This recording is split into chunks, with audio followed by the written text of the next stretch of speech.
3B. Writing a semi-formal letter or an email based on prompts. Semi-formal means it is not formal and it is not informal, it is something in between.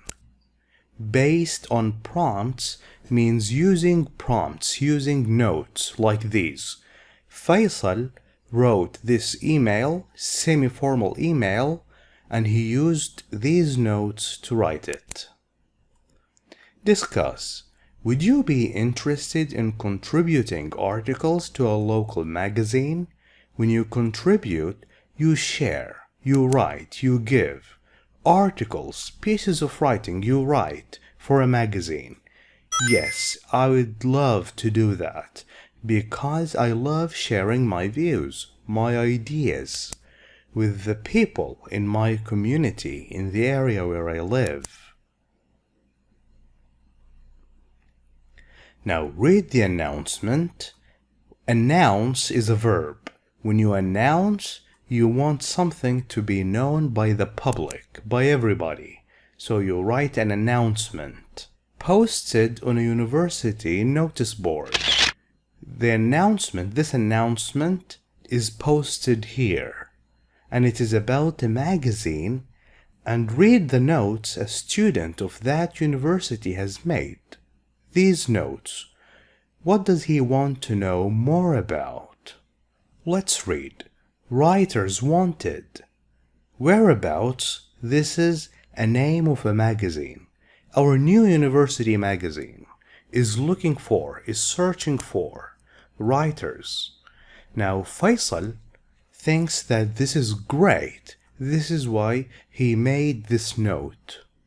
Are you interested in what's going on? What's happening on campus? Campus is the land and all the buildings of a university. What topics? Are we talking about classes only or other events? Do you like expressing your ideas, sharing your ideas in black and white? This expression means clearly. Do you like sharing your ideas clearly with the public? Can you hold the reader's attention? Make people interested in your writing? Have you got some free time? Faisal doesn't have a lot, and he wrote this note because he wants to remember this when he replies to this announcement. And he also wants to know how often the magazine is published. Is it published every week or every month? How often? Then you are perfect for the job. For more information, contact. You can email or call the English Club President, Mr. Nizar. He is the president. He is the one in charge of the English Club. Now, what does he want to know more about? He wants to know more about the topics. Is it about the classes or other events? And he also wants to know how often the magazine will be published, every week or every month. Now read the email the student wrote, Faisal wrote, in response when he replied to the announcement, and underline the parts of the email that correspond, that matches the notes above. Dear Mr. Nizar, I was very excited to see the announcement. It was great about the university magazine. I think the English Club needs a magazine where students can express themselves and find out and know about what's going on, what's happening. Everybody should know about what's happening in the university. I have always been fond of, I have always liked, I have always been interested in writing, and I would be delighted, very happy to take part in, to participate, to contribute to this project. However, I would like to have some more information regarding, about, related to the magazine. For example, you say that writers should have free time. I have some free time, but not a lot. It's limited, not a lot. So I would like to know how often the magazine will be published, every week or every month. Another question I have is about the subject matter, the topics. The announcement mentions what's going on campus. Does that contain other things beside academic events, beside classes, other things? Please let me know. Looking forward to your reply. I am very excited and I can't wait to read your reply to this email. Best wishes, Faisal Al-Saad. Now let's underline or highlight the parts that correspond to the notes. Here in purple, the parts that correspond to this note. Great! I was very excited. This matches this note. Great! I would be delighted, very happy. What topics? He asked about the topics here. Does that include other events or just academic? And this corresponds to not having a lot of time, and this corresponds to this question. How often is the magazine published? Now look at the email on the right and answer the questions below. How does the writer address? This is not address, this is a verb. It's address, means speaks to the person he is writing to. How does he speak to him? By using Dear Mr. Nizar, something formal. What kind of questions does the writer use to ask for information? Are the questions here direct? Direct question is like when you say, where is he? This is a direct question. Indirect question is like when you say, I would like to know where he is. Notice that we have no question mark here, and is, the auxiliary verb, is coming after the subject, not before. Where he is. Where is he? Or a combination means two, both, direct or indirect. Let's see. So I would like to know how often the magazine will be published. This is indirect. Does that include other things? This is direct, so a combination of both. What style does the writer write in? His style here. Is it quiet formal, very formal, or friendly and informal, or something in between? It is something in between, and I will explain how in a minute. Let's answer this first. How does the writer sign off? By using best wishes, something semi-formal. Now let me explain the difference between formal and informal. Now informal, we use dear, and then we use Mr. or Mrs. and the last name, and the writer did that. However, in formal letters, we only use indirect questions. We never use direct. This is why this is semi-formal. Semi-formal. We have direct questions and we have indirect questions. Also, we have the sign off. We have best wishes. This is semi-formal. Informal, we use yours truly or yours sincerely. We don't use best wishes. This is why this letter is semi-formal, something in between. A semi-formal letter or email is a letter or email you send to someone you know, but you don't know very well. Like he's not a close friend or a brother. You are a student in this university, and Mr. Nizar is the president of the English club, so you know him but you don't know him very well. This is why you use a semi-formal letter. If you write to someone you don't know, then it is formal. If you write to your friend or a brother, then it is informal.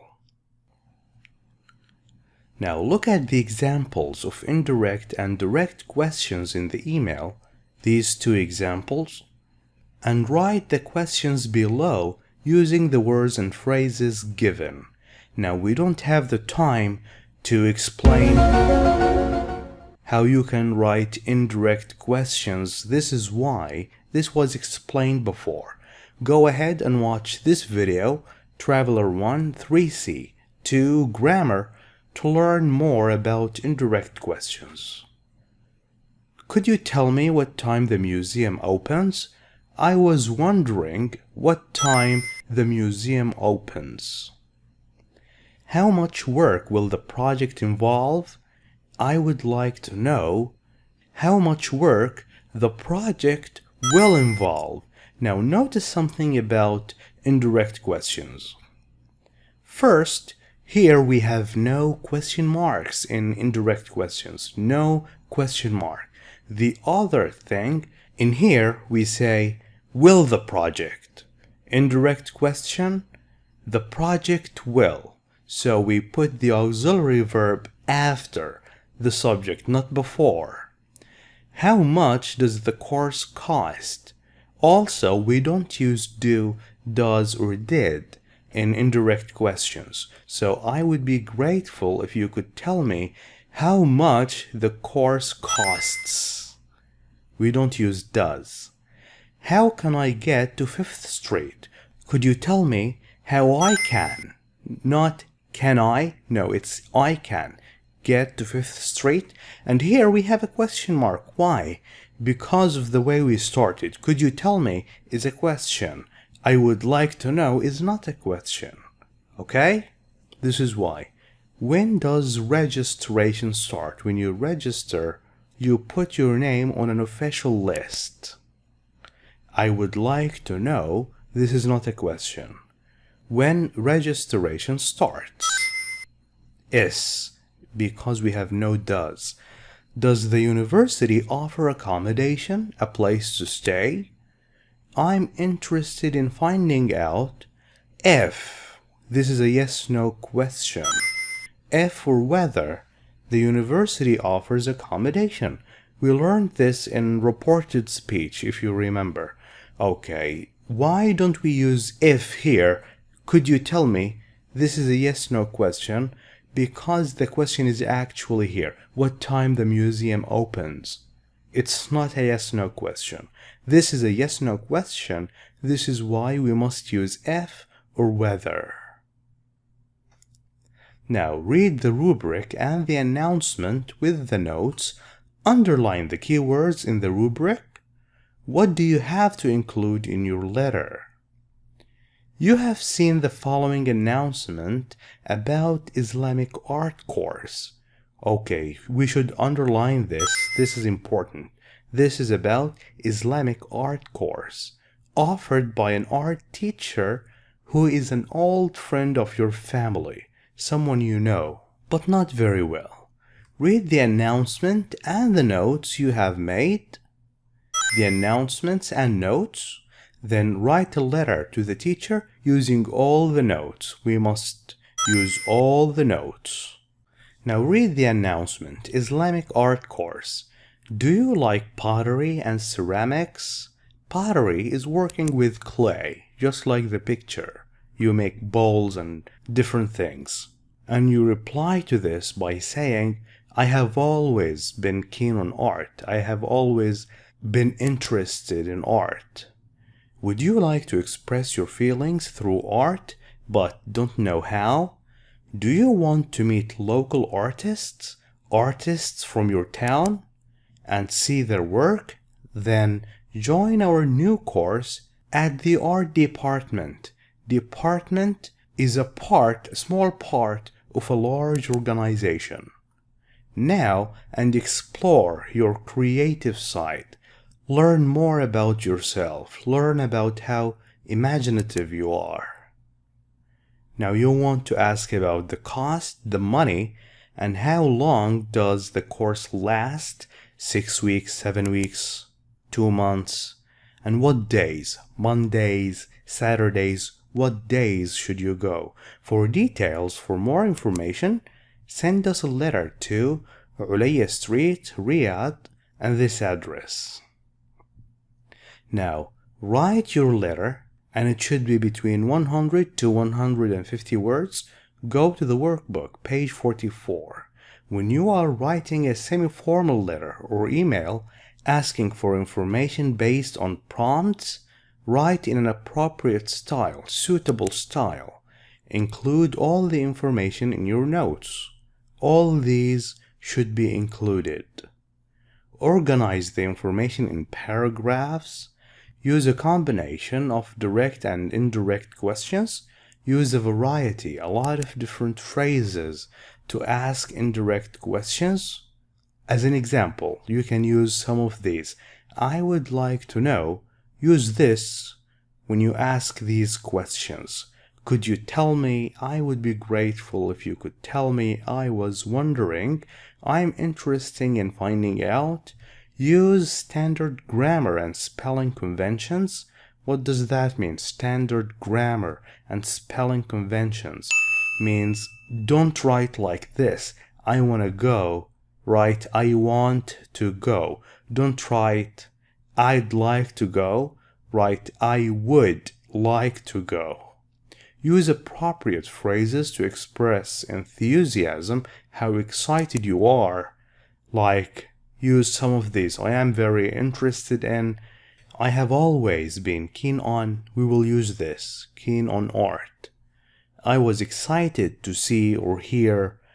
I would be delighted.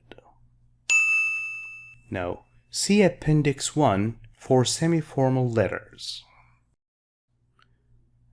Here is Appendix 1 on page 82. You can read it in your own time.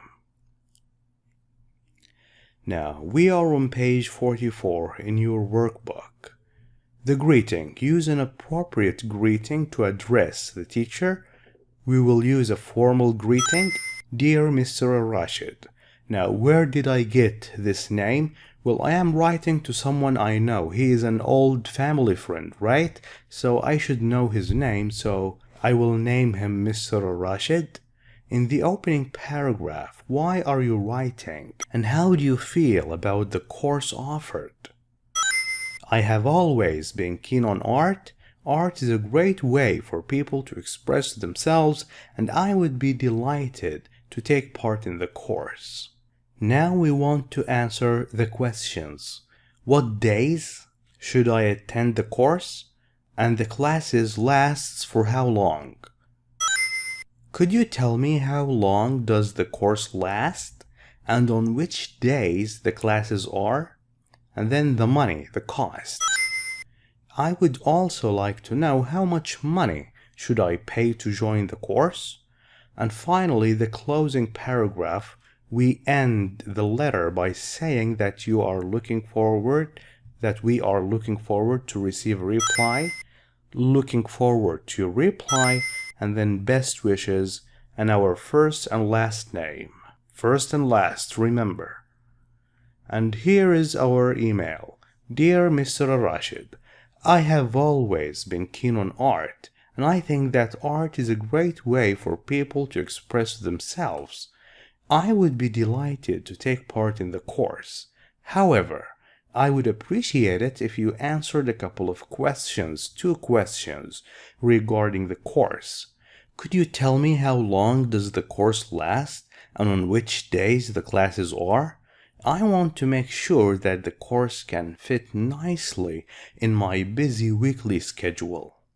Another thing is that the announcement doesn't mention the price one should pay to join, and I am on a tight budget. I don't have a lot of money. So I would like to know how much money I should spend to join the course. Looking forward to your reply. Best wishes, معتصم نديم. Thank you for watching this video. If you like it, please share it with friends. I will catch you in the next one, inshallah. Goodbye.